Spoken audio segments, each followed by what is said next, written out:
सकता है। दुष्टों के मुख पर ताला डाला नहीं जा सकता, इसलिए मूर्ख गंवार दुष्ट अर्र वर्र जर वक करें तो उनकी बात को ज्यादा महत्व नहीं देना चाहिए। अरे तो वैसे ही पागल हैं, बोलते रहते हैं। हाँ, कोई विशिष्ट विद्वान महापुरुष कहे तो उसकी बात का महत्व है।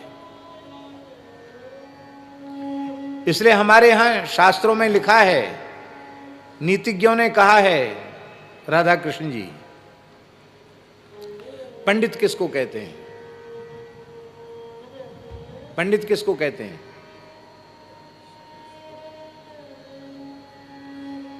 बोले पंडित जिसको पंडित कहें उसको पंडित कहते हैं।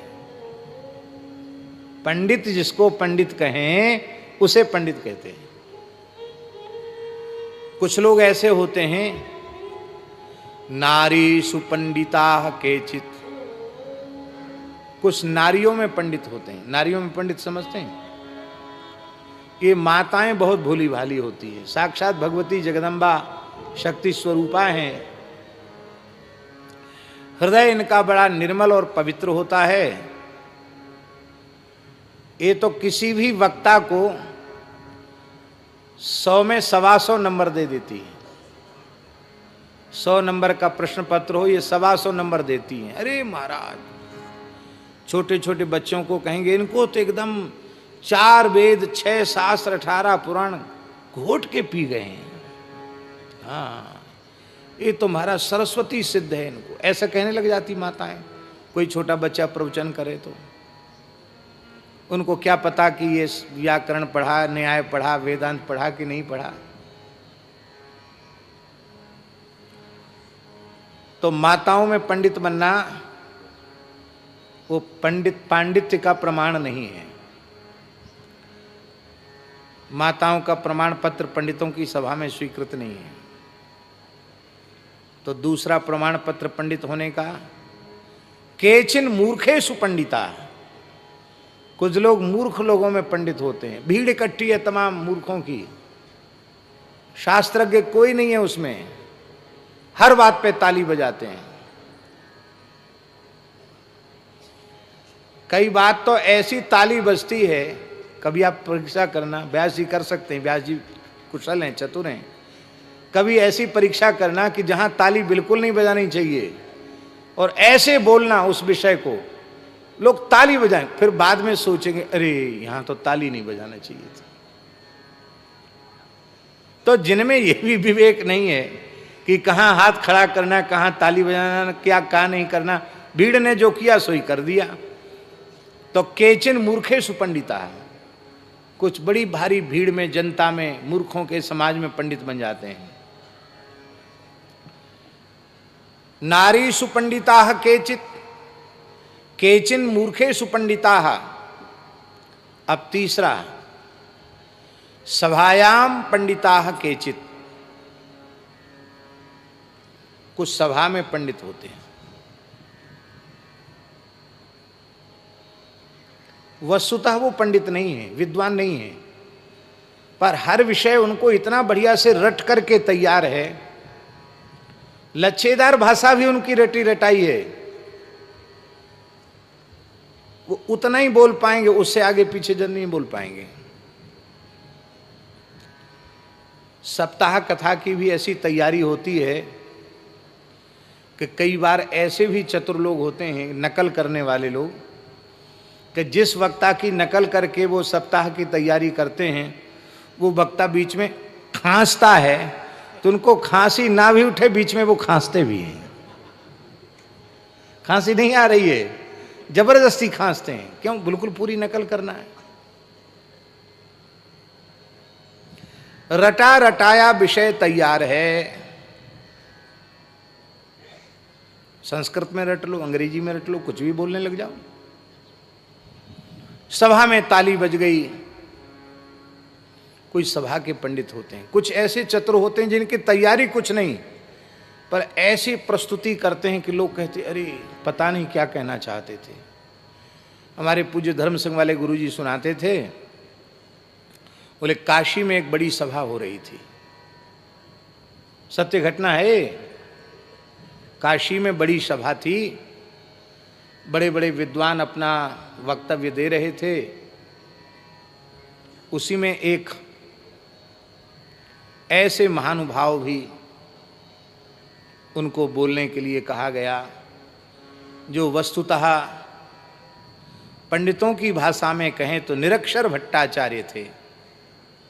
निरक्षर भट्टाचार्य माने पढ़े लिखे नहीं थे, लेकिन वेश बहुत अच्छा था उनका। लंबा चौड़ा 6.5 फीट का शरीर, बढ़िया त्रिपुंड लगाए हुए, सुंदर चौबंदी, बढ़िया पगड़ी बंधी हुई है, दुपट्टा जड़ी का पड़ा हुआ है, बढ़िया रुद्राक्ष की माला पर। देख के लगते थे कि कोई पंडितराज महामहोपाध्याय हैं कोई। लोगों ने कहा भाई इनकी झांकी तो देखो, पंडित जी की कितने विद्वान हैं, इनका एकदम वैदुष्य फूट पड़ रहा है, इनके स्वरूप से झलक रहा है वैदुष्य, इनको बोलने के लिए कहो। तो लोगों ने कहा शास्त्री जी आप भी कुछ बोलिए।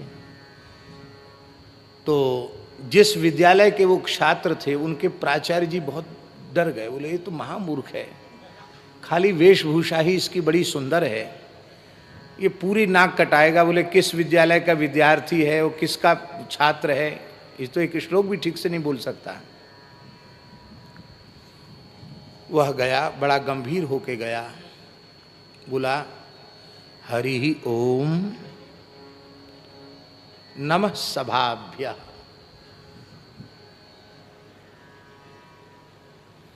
यहां जितने लोग विराजे हैं सब मेरे गुरुवर्य हैं। उल्लास बहुत है, बहुत कुछ कहना चाहता था, किंतु इतने बड़े गुरुजनों के सामने पांडित्य प्रदर्शित करना एक प्रकार से उनकी अवज्ञा है। मैं बहुत कुछ कहना चाहता था, बस मेरा प्रणाम। ताली इतनी बजी कि बहुत देर तक बजती रही। बोले भाई बड़ा शालीन वक्ता था, कितनी बढ़िया बात बोली, मंगलाचरण भी लंबा चौड़ा नहीं किया, केवल हरि ही ओम नमः सभाभ्यः। वाह, पता नहीं कितना बड़ा पंडित था, पता नहीं क्या कहना चाहता था, लगता आधा घंटे में तो कुछ नहीं बोल पाता, इसलिए इसको समय ज्यादा नहीं था इसलिए कुछ नहीं बोला, नहीं तो जरूर कुछ न कुछ बोलता। इसको कहते सभा का पंडित। मूर्ख था लेकिन सभा में ऐसा अपने आप को प्रदर्शित किया तो लोगों ने कहा कि तो बहुत बड़े विद्वान हैं। वेशभूषा को देख करके भी सम्मान होता है। हमारे वृंदावन में वृंदावाटिका स्थान में जो रहकर भजन करते थे, इस समय जो मलुक पीठ के अधिकार में है, श्री स्वामी सरदाचार्य जी महाराज गायत्री के श्रेष्ठ उपासक थे, बड़े गोभक्त थे। गाय का दूध पीते हुए 5 पुरुष चरण गायत्री के किए थे उन्होंने स्वयं। प्रत्येक पुरुष चरण में 30-30 लाख जप किया था, तो 5 पुरुष चरण में कितनी संख्या हुई, कितनी हुई है? 150 हाँ, माने 1.5 करोड़ गायत्री का जप किया था उन्होंने। और उनके अनुष्ठान की जब पूर्णता हुई तब पूज्य श्री प्रभुदत्त ब्रह्मचारी जी महाराज पधारे थे। उनके उत्सव की पूर्णता में, अनुष्ठान की पूर्णता में, और परम श्रद्धेय स्वामी श्री अखंडानंद सरस्वती जी उस सभा के अध्यक्ष थे, वो भी पधारे थे। स्वामी श्री वामदेव जी महाराज भी थे और भी बड़े बड़े महापुरुष थे। दास भी उस सभा में था। हमसे इस पूज्य स्वामी सरदाचार्य जी बड़ा स्नेह करते थे। एक पुस्तक भी निकली थी, गायत्री पुरस्चरण विधि, उस पुस्तक का विमोचन भी हुआ था। तो मेरी बड़ी अभिलाषा थी कि मुझे पुस्तक मिले, पर हम हाथ पसारते रह गए। बांटने वाले की धोती भी थोड़ी खींची, हमको नहीं मिला। और हमारे बगल में एक विद्यार्थी बैठा था जो इतनी बढ़िया योग्यता वाला था कि हरि ओम तत्सदद्यै तस्य हमने ही पढ़ाया था, तो हरि ओम तत्सदद्यै तस्य वो बोलने में कई दिन लगा, ततत्सदद्यै तस्य बोलता था, तत्सदद्यै तस्य नहीं बोल पाता था। पर वो बढ़िया चौबंदी पहन के, धोती पहन के, पटका डार के बैठा था, उसको मिल गई, हमको नहीं मिली। क्यों? हम एक तौलिया लगाए हुए थे और उघारे थे, एक कंधे पर गमछा पड़ा था, दुबला पतला शरीर था, भद्र थे, तो हमको तो ऐसे ही समझ लिया, पागल समझ लिया या क्या, भगवान जाने क्या। हमको मांगने पर भी नहीं दिया। बाद में अनुष्ठान के बाद सरदाचार्य जी ने कहा हमसे कि आपको मिली पुस्तक? मैंने कि मुझे तो मांगने पर भी नहीं मिली। तब उन्होंने हमको एक पुस्तक दी। तो हमारी ये समझ में आ गया कि वेशभूषा से भी लोग आकृष्ट होते हैं। यह है सभायाम पंडिता केचित, पर ये तीनों पंडित नहीं हैं। केचित पंडित पंडिता, पंडितों में पंडित, पंडित जिसको कहें कि हाँ ये पंडित है, ये विद्वान है, बस वो पंडित है। इसलिए कोई कितना ही बड़ा महात्मा क्यों न हो, कोई महात्मा जब तक, सच्चा महात्मा कोई न कह दे कि हाँ ये महात्मा है, तब तक वो प्रमाणित नहीं कि वो साधु है, महात्मा है। महात्मा कहें कि ये महात्मा है। महात्मा भी हमारे जैसे नहीं है, पंडित जी महाराज की कोटि के, बक्सर वाले मामा जी की कोटि के, पूज्य गुरुदेव भक्तमाली जी की कोटि के, ऐसे महात्मा कहें ये महात्मा है, वो महात्मा है।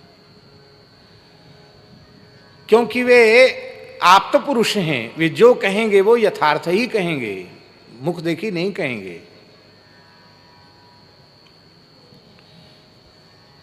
तो वशिष्ठ जी कह रहे हैं कि आप ये सोचो कि कुछ लोग क्या कहेंगे, तो मूर्खों के मुंह पर तो ताला लगाया नहीं जा सकता, वो तो कुछ भी कहेंगे। पर मैं गारंटी लेता हूं, कोई भी विद्वान तुम्हारे इस कार्य को अशास्त्रीय या अनुचित नहीं बताएगा। इसलिए हे भरत जी, तुम्हें इसे स्वीकार कर लेना चाहिए।